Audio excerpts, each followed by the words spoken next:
Hi, how you two? Welcome back to the Man Channel, but your boy. Still, we have a special video. Special video. We're going to be making predictions for the July 27th Summer Jam card. As you guys can see, we got it pulled up right here. We're going to be going through each matchup, and we're going to be breaking down each matchup without video. So you get ready to hear me yap. You hear me? Get ready to hear me yap. Get ready to hear me yap. All right, so here we go. First of all, we had 101.1 thousand subscribers, almost at 101.2. Make sure you hit that subscribe button. If you are new to the channel, hit that like button to this video. And also, my Twitch link is in the description if you guys want to follow me on Twitch. I think we almost at 1.2 K followers, so let's go ahead and get to it. But the first matchup is Fambi versus Bruce. And I'm going to be honest with you, man. This is one of the closest games on the card for me. It's one of the closest games on the card. But what I am going to say is I think Bruce has the advantage. I think Bruce has the advantage because it's something about being in the DMV for Bruce, for Mad Dog Bruce, that turns him into a different type of player. Every time I've seen Mad Dog in the DMV, it's like his attributes go up some in terms of his dog mentality, his jump shot making, his decision making, his stamina. It's like being in the DMV is like some type of Gatorade boost for him if we playing 2K in the YouTube scene. So I'm gonna give Bruce the slight edge, being that a lot of people are gonna be in the DMV on his side. A lot of people like Bruce in DMV, and I'm gonna give him a 3-point edge in this one-on-one. I think Bruce is going to win this one-on-one 30-27. I do think Fambi is going to come to play. I think Fambi is finding himself as a basketball player. And I think Fambi is also Fambi is nearing his glow. He's nearing his glow because I've seen him all over the place. He's posting consistent content. He's been working on his game. He's been taking the game very seriously. But one thing I will say, man, if Fambi comes and wins this game on the 27th in a place where Bruce is very comfortable in winning, I would like to see Fambi back on TNC. That's just my thing. I would like to see him back on TNC for another season because he's proving to me that he's taking the game very seriously and that he's maturing as a basketball player. Now, if I'm Fambi, I would match Bruce's physicality. That would be the number one thing. Bruce likes to test you. He likes to foul you very hard on purpose for the first couple possessions. He's going to talk to you. He's going to get in your face. And if you match his energy, he's going to respect you, and it's going to be a dogfight. But once he tests you, and he realizes that you're backing down, he's definitely going to go right at your head, and he's going to try to stomp on you. I promise you. But I think Fambi's going to match energy, which I think this 1v1 is going to be really, really good. But I think it's going to come down to, I think both parties are going to be very, very physical. I think both parties are going to guard really well. It's going to come down to that 3-ball, and it depends on who's making the 3-ball that night for either party. So I'm going to go Bruce with a 30-27 edge over Fambi on Sunday. The next matchup we have is Nesco versus Ty Lawson. I think Nesco wins this game by double digits. I have Nesco 30-18 against Ty Lawson. I think Nesco is a tough shot maker. I think Nesco is the AI of YouTube. I think he's the pound for pound the best player on YouTube. And the last time I saw Ty Lawson was against Hezzy Guy. Obviously, he probably wasn't as good as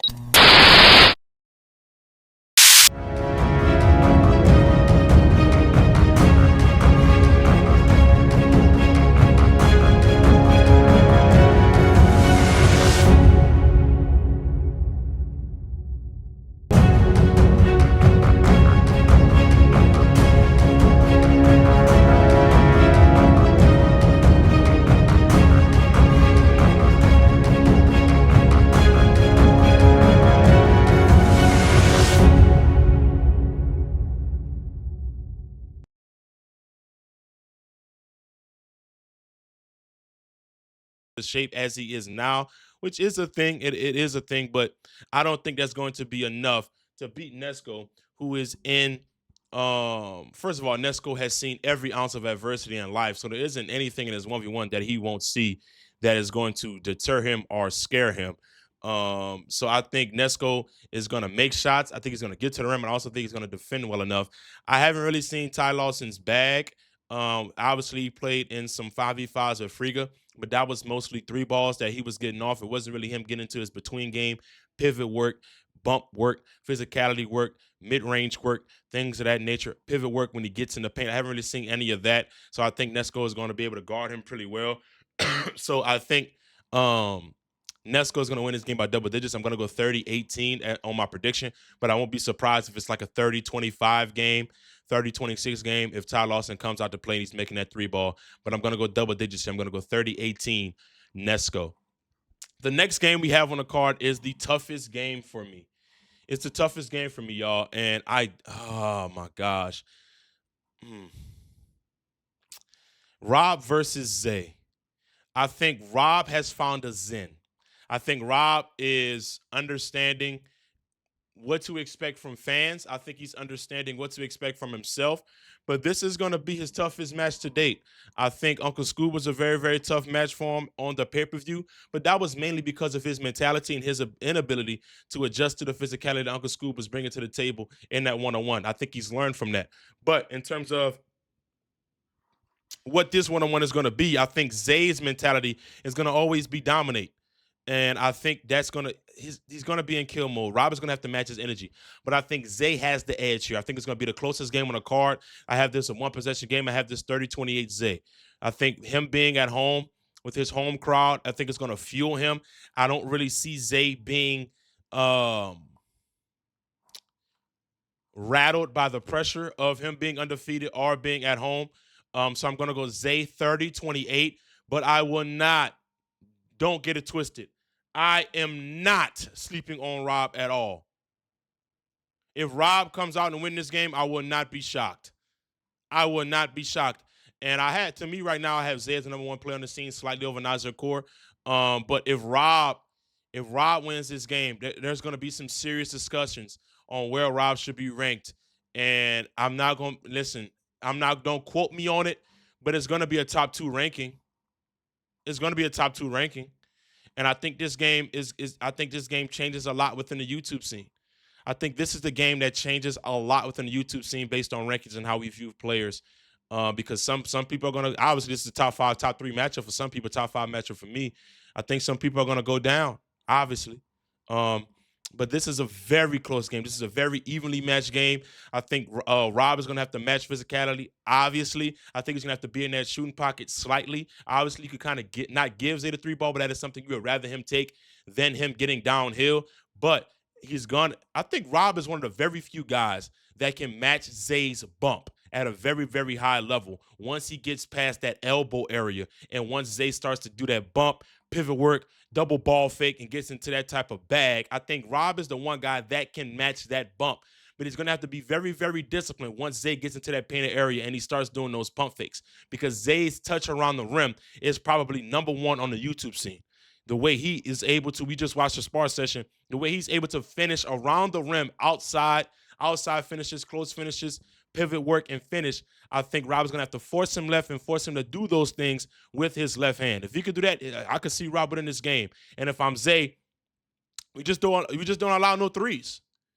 We don't allow no threes. We don't allow no rip-through threes, how Rob did isote. We don't allow no spot-up threes. We don't allow no jab threes. We don't allow no comfortability at the 3-ball line. We force him to be a mid-range jump shot maker and taker for the entirety of the game. If Zay can do that, then we'll see. We're going to have one of them ones, man. We're going to have one of them ones, but I'm going to go Zay 30-28 in this matchup. I'm going to go Zay 30-28 in this matchup. I think this is going to be game of the night. I think the opener with Fabi and Bruce is going to be second in terms of game of the night. But I think Rob and Zay is going to be game of the night. I'm edging Zay based on him being at home.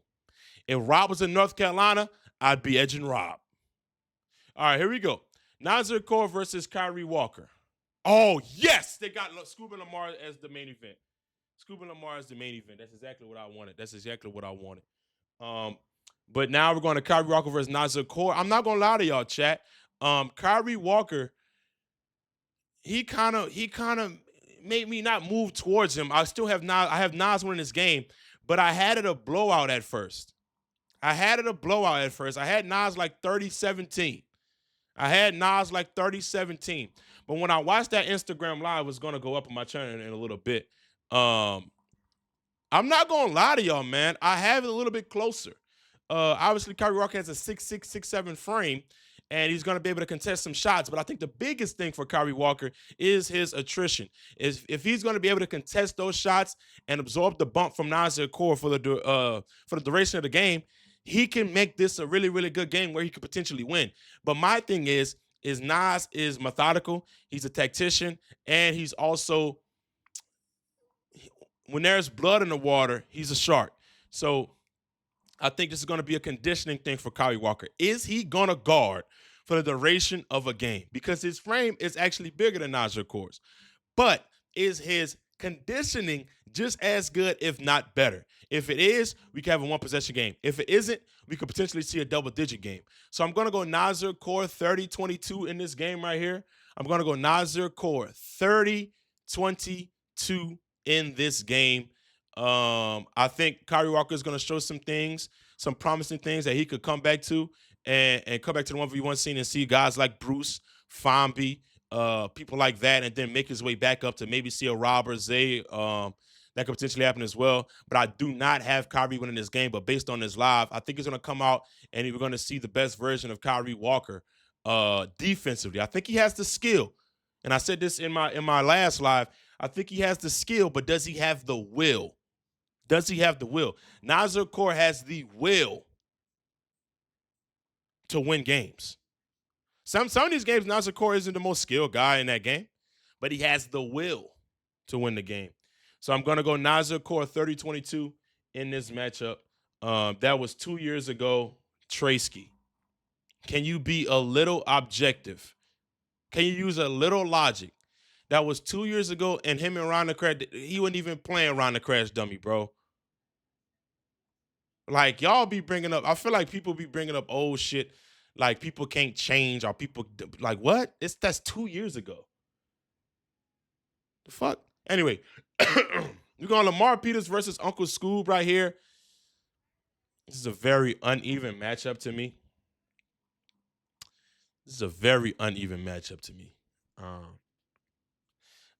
The only way I think Scoop's gonna have to muck this game up, and it all depends on how this game is called. But here's the thing, and y'all know how I give it up. If Uncle Scoop go out there and he ball out and he get to it and he make his shots and he show up defensively and he win this game, y'all know I'm showing love to Uncle Scoop, and we're gonna move him up the rank, because I've said this multiple times.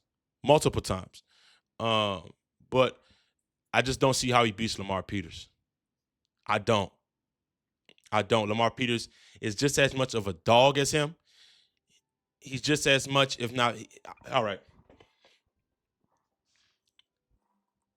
He's just as much of a dog as Uncle Scoop. And he's better at basketball in every category. Shooting, handle, bump, finishing, mid-range shot making, speed, and defensively.